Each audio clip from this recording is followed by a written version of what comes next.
வணக்கத்துடன் pepper and salt Tamil சொந்தங்களே, நான் உங்கள் இன்பா.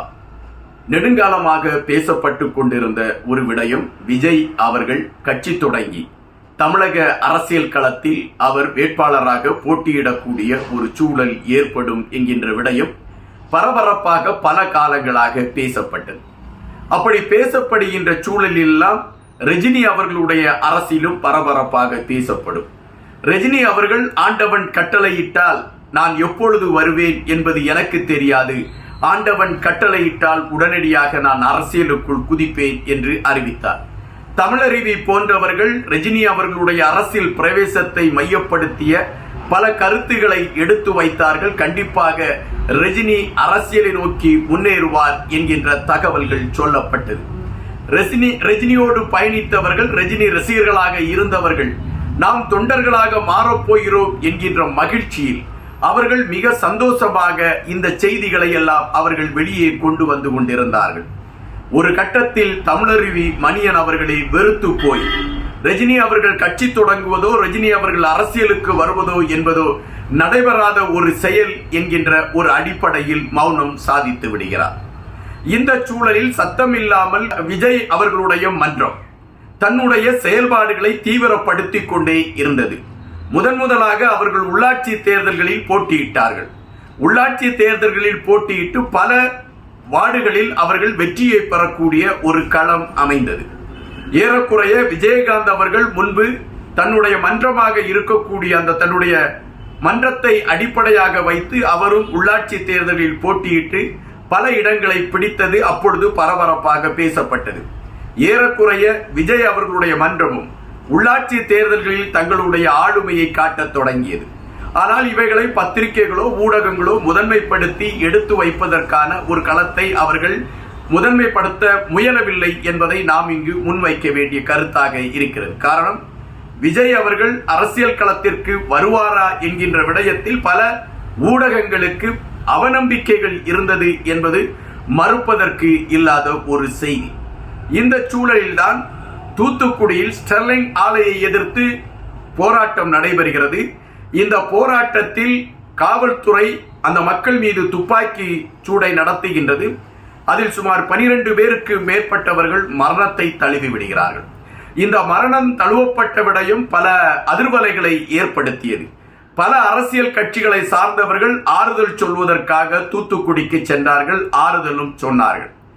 ஆனால் விஜய் அவர்கள் இரவோடு இரவாக யாருக்கும் தெரியாமல் தூத்துக்குடிக்கு சென்று அந்த பாதிக்கப்பட்ட ஒவ்வொரு மக்களுடைய வீடுகளுக்கும் சென்று நான் இருக்கிறேன் என்கின்ற ஒரு உறுதிமொழியை கொடுத்தார். அதுபோன்று அவர்களுக்கு தேவையான விடயங்களை செய்துவிட்டு அமைதியாகவே வந்தார். எனவே விஜய் அரசியலுக்காக இதுபோன்ற செயல்களை செய்கிறார் என்கின்ற ஒரு கருத்து எழுப்பப்பட்ட பொழுது அந்த கருத்து அமைதியாக முடிவைத்தான் கண்டது. காரணம், விஜயுடைய ஒரு நாகரிகம் கலந்த செயல்பாடு அவர் மீது வைத்த விமர்சனங்களை முறியடித்தது என்பது நாம் இங்கு பார்க்கக்கூடிய ஒன்றாக இருக்கின்றது. அதுபோல பல தமிழ் சார்ந்த விடயங்களில் விஜய் அவர்களுடைய ஒரு தெளிவான போக்கு எப்பொழுதுமே முன்னோக்கி சென்று கொண்டு இருந்தது என்பதை நாம் பார்க்கக்கூடிய ஒரு விடயமாக இருந்தது. இலங்கையிலே தமிழர்கள் அவதிப்படுகிறார்கள் என்கின்ற விடயத்தை மையப்படுத்தி ஒரு பாடலில் கூட அவருடைய படத்தில் இடம்பெற்ற பாடலில் குறிப்பிடப்பட்டிருக்கும் அகதிகளாக இருக்கக்கூடிய எங்களுடைய மக்களுக்கு நான் ஒரு தேசம் கேட்கிறேன் என்கின்ற வரிகள் எல்லாம் அதிலே பதிவாகி கொண்டு இருக்கும். எனவே தமிழ் சார்ந்த விடயங்களை மையப்படுத்தி பயணித்துக் கொண்டிருந்த விஜய் அவர்கள் அரசியல் சார்ந்த நகர்வுகளுக்கு வருவார் என்கின்ற நம்பிக்கை பேசுபடு பொருளாகவே மாறிக்கொண்டிருந்த சூழலில் அவருடைய மக்கள் இயக்கத்தை சார்ந்த தோழர்களிடம் அதற்கான சுறுசுறுப்பு இருந்ததா என்றால் இல்லை. காரணம், அவர்கள் ஒரு கட்டத்திலே விஜய் அவர்கள் கட்சிக்குள் வருவாரா, அரசியல் நடத்துவாரா என்கின்ற கேள்விகள் அவர்கள் மனதிலும் எழும்பியது. அதற்கு ரஜினிகாந்த் அவர்கள் ஏற்படுத்திய அந்த பாதிப்பு. ஆனால் விஜய் அவர்கள் சொல்லியது போல ஒவ்வொரு களங்களிலும் அவர் முன்னேறி கொண்டே இருந்தார். கடந்த பிப்ரவரி மாதம் தன்னுடைய கட்சியை அவர் அறிவித்தார். இந்த கட்சி அறிவிக்கப்பட்ட பொழுது அந்த கட்சியில் அவர் வைத்திருந்த வாசகம், பரபரப்பான ஒரு கருத்தை பதிவிட்டது. எல்லோருக்குமானது இந்த கட்சி, இந்த மண்ணில் பிறந்திருக்கக்கூடிய அனைவருக்குமானது இந்த கட்சி என்கின்ற ஒரு அடிப்படையை மையப்படுத்திதான் அவருடைய அந்த கட்சி முன்னெடுத்து வைக்கப்பட்டது. அதன் பின்பு ஒரு அமைதியான பயணமே எடுத்துக்கொண்டிருந்தார்கள். அந்த கட்சியில் அதாவது அந்த இயக்கத்தை வழிநடத்தி கொண்டிருந்த புஷி ஆனந்த் அவர்களுடைய செயல்பாடுகள் மட்டும்தான் இருந்து கொண்டே இருந்ததே தவிர விஜய் அவர்களுடைய செயல்பாடுகள் ஒரு அமைதியான களத்தை நோக்கியே சென்று கொண்டு இருந்தது. புஷி ஆனந்த் அவர்களுடைய செயல்பாடுகள் சில இடங்களில் விமர்சிக்கவும் பட்டது. நாம் கூட சில இடங்களில் அதை விமர்சித்து இருக்கின்றோம். ஆனால் தற்பொழுது அந்த கட்சியின் கொடியை அறிமுகப்படுத்துகின்ற நிகழ்வு இன்று அவருடைய பனையூர் என்கின்ற அந்த பகுதியில் அமைந்திருக்கக்கூடிய விஜயின் அந்த கட்சியின் அலுவலகத்தில் வைத்து அது நடைபெற்றிருக்கிறது. இந்த நிகழ்வுகளை புஷி ஆனந்த் அவர்கள் மிக துல்லியமாக வடிவமைத்திருக்கிறார் என்கின்ற விடயம் மிகவுமே உன்னிப்பாக பார்க்கப்படுகிறது. ஒரு அரசியல் சார்ந்தவர்கள் அல்லது ஒரு அரசியல் கட்சியில் நெடுநாள் பயணித்தவர்கள் எப்படி ஒரு களத்தை வடிவமைப்பார்களோ அதுபோன்ற ஒரு வடிவமைப்பை இன்று கொண்டு வந்திருக்கிறார்கள் என்பதை நாம் இங்கு பார்க்க வேண்டியதாக இருக்கிறது. குறிப்பாக விஜய் அவர்களுடைய கட்சியின் வடிவமைப்பு, கட்சி கொடியின் வடிவமைப்பு. இந்த கட்சி கொடியின் வடிவமைப்பை பார்க்கின்றதுக்கு மேலே கீழேயும் சிவப்பு கலரில் அந்த வண்ணம் இருக்கின்றது. நடுவிலே மஞ்ச வண்ணத்தில் வாகைப்பூ, வாகைப்பூவை சுற்றி நட்சத்திரங்கள், நட்சத்திரங்களுக்கு பக்கத்திலே 2 யானைகள் வெற்றியில் பீரிட்டுக் கொண்டு நிற்பது போன்ற ஒரு காட்சி அமைப்பு. இதுதான் அந்த கொடியை அவர்கள் பயன்படுத்தி அந்த கொடியை அறிமுகப்படுத்தி இருக்கின்றார்கள். இதுவரை தமிழகத்தில் பல கொடிகள் அறிமுகப்படுத்தப்பட்டிருக்கின்றன.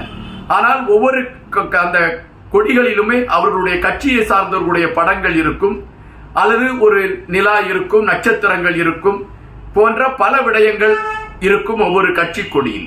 ஆனால் முதலாக ஒரு கட்சி கொடியில் தமிழர்களுடைய ஒரு வாகை திணையை மையப்படுத்திய பூவை சுமந்து கொண்டு ஒரு கட்சியின் கொடி அமைய பெற்றிருக்கிறது என்றால் அது விஜய் அவர்களுடைய கட்சியின் கொடியாகத்தான் இருக்கின்றது. இப்பொழுது இலங்கையில் இருக்கக்கூடிய தமிழர்கள் மிக மிக மிக மகிழ்ச்சி அடைந்திருக்கிறார்கள். ஊடகங்களில் அவர்கள் வெளியிடக்கூடிய செய்திகளில் இருந்து அதை நம்மால் பார்க்க முடிகின்றது. எங்கள் ஈழத்தின் மரமான வாகை மரத்தின் பூவை விஜய் அவர்கள் சூடி இருக்கக்கூடிய விடயம் உண்மையிலே எங்களுக்கு மகிழ்ச்சியை தருகிறது என்று அறிவித்திருக்கிறார்கள். எதற்காக? யானை, வாகைப்பூ போன்றவற்றை விஜய் அவர்கள் தனது கட்சியின் கொடியில் கொண்டு வந்தார். தமிழ் சார்ந்த விடயங்கள் மறக்கப்பட்டு கொண்டிருக்கக்கூடிய ஒரு நிலைமைதான் இன்று தமிழகத்தில் அரங்கேறிக் கொண்டு இருக்கின்றன. தமிழ் மக்களை மையப்படுத்திய அரசியல் களம் அமையுமா என்கின்ற கேள்விக்குறிகள் பரவலாகவே பதிவாகிக் கொண்டு இருந்தன. இந்த சூழலில் சீமான் அவர்கள் தமிழ் சார்ந்த விடயங்களை மையப்படுத்திய களத்தை எடுத்துக்கொண்டு முன்னேறினார். ஆனால் அவருடைய கட்சியில் பயணித்துக் கொண்டிருக்கக்கூடிய தம்பிமார்கள் தாங்கள் என்ன செய்கிறோம் என்பதை சில நேரங்களில் அறியாமல் செய்கின்ற சில விடயங்களால் அந்த கட்சிக்கு தொடர்ச்சியான சிக்கல்கள் உருவாகி கொண்டே இருந்தன. தற்பொழுது அந்த கட்சியை மையப்படுத்திய கடும் விமர்சனங்கள் தொடர்ச்சியாகவே அரங்கேறிக் கொண்டு இருக்கின்றன. இந்த சூழலில் சீமான் அவர்களும் விஜய் அவர்களும் இணைந்து வருகின்ற சட்டமன்ற தேர்தலில் போட்டியிடுவார்கள் என்கின்ற கருத்துகள் பரவலாகவே பேசப்பட்டு கொண்டிருந்த சூழலில் இப்பொழுது விஜய் அவர்கள் தன்னுடைய கொடியை அறிவித்திருக்கின்றார். இந்த கொடி தமிழர்களுக்காக நான் ஒரு கொடியை உருவாக்கி இருக்கிறேன். இந்த கொடி விஜயின் மன்ற கொடி அல்ல, இந்த கொடி விஜயின் கட்சி கொடி அல்ல. இந்த கொடி தமிழர்களுக்கான கொடி. ஒவ்வொருவருடைய இல்லத்திலும் அவர்களுடைய உள்ளத்திலும் இந்த கொடி பறப்பதற்காக வடிவமைக்கப்பட்டிருக்கக்கூடிய கொடி என்று அவர் அறிவித்திருக்கின்றார். அப்படி என்றால் தமிழ் சார்ந்த விடயங்களை முன்னிலைப்படுத்திக் கொண்டு விஜயுடைய கட்சி பயணிப்பதற்கான ஒரு களத்தை எடுத்துவிட்டது என்பதை நாம் இங்கு புரிய வேண்டிய ஒன்றாக இருக்கின்றது. புஷி ஆனந்த் அவர்கள் ஒரு திறமையான அரசியல்வாதியா என்கின்ற கேள்வியை நாம் வைக்கின்ற பொழுது இந்த கட்சியின் கொடியை வடிவமைக்கக்கூடிய விடயங்கள் இவைகள் அனைத்திலுமே வைத்து பார்க்கின்ற பொழுது புஷி ஆனந்த் அவர்கள் ஒரு திறமையான அரசியல் களத்தை விஜய்க்காக வடிவமைத்திருக்கிறார் என்பது இங்கு மறுப்பதற்கு இல்லாத ஒரு செய்தி. ஆனால் சில சறுக்கல்களும் அல்ல சில சிந்திப்புகளும் அங்கு இருக்கிறது என்பதை நாம் புரிய வேண்டியதாக இருக்கிறது. அரசியல் களத்தில் தொடர்ச்சியாக பயணித்துக் கொண்டு இருக்கக்கூடியவர்கள் வைக்கக்கூடிய கருத்து என்னவென்றால் அதாவது தேர்தல் வருவதற்கும் ஒரு 8-9 மாதத்திற்கு முன்பு கட்சியை தொடங்கி இருந்தால் அதே பரபரப்போடு தேர்தல் களத்திற்கு சென்றிருக்கலாம். ஆனால் இவ்வளவு அவசரப்பட்டு இப்பொழுதே தொடங்க வேண்டுமா என்கின்ற கேள்வியை வைக்கின்றார்கள். ஆனால் விஜயை பொறுத்த மட்டில் மிக தெளிவாக இருக்கின்றார். இந்த கட்சி கொடி இப்பொழுது இங்கு நம்மளுடைய அலுவலகத்தில் ஏற்றப்பட்டிருக்கிறது. ஆனால் இதற்கான அங்கீகாரம் சட்ட ரீதியாக இதை நாம் என்னென்ன அங்கீகரிக்கப்பட வேண்டும் என்கின்ற விடயங்களை எல்லாம் முடித்த பின்புதான் இந்த கொடி பரவலாக அனைத்து இடங்களிலும் பட்டொலி வீசி பறப்பதற்கு களம் அமைக்கப்படும், அதற்கான முயற்சிகள் எடுக்கப்படுகிறது என்று அறிவித்திருக்கிறார். எனவே அவர் சட்ட ரீதியாக பயணிக்கக்கூடிய விடயங்களை மிக தெளிவாக எடுத்துக்கொண்டு பயணிக்கிறார். அதற்கு காலம் தேவை என்பதை மையப்படுத்தி அதற்கான திட்டமிடுதலோடு பயணிக்கிறார் என்பது இங்கு மறுப்பதற்கு இல்லாத ஒரு செய்தி. இரண்டாவதாக பார்க்கின்ற ஒரு விடயம் என்னவென்றால், விஜயை பொறுத்த மட்டில் இன்று அவர் அந்த கொடியை அறிமுகப்படுத்திவிட்டு பேசிய விடயம் ஒரு ஏற்புடையதாக இருக்கிறதா என்கின்ற விடயத்தை விட ஒரு அரசியல் தலைவர் இப்படித்தான் இருக்க வேண்டும் என்கின்ற விடயத்தை பறைசாற்றுகின்ற விதமாக அமைந்திருந்தது.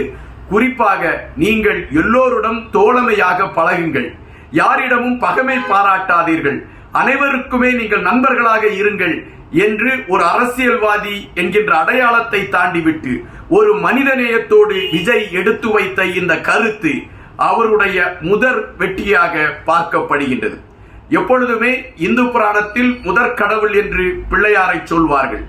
இங்கு விஜயுடைய கட்சியின் கொடியில் 2 பிள்ளையார்கள் இருக்கின்றார்கள். கண்டிப்பாக வெற்றி என்கின்ற ஒரு தேரை அவர்கள் இழுத்து கொண்டு வருவதற்கு இது களம் அமைக்கும் என்பதாகத்தான் கணிக்க முடிகின்றது.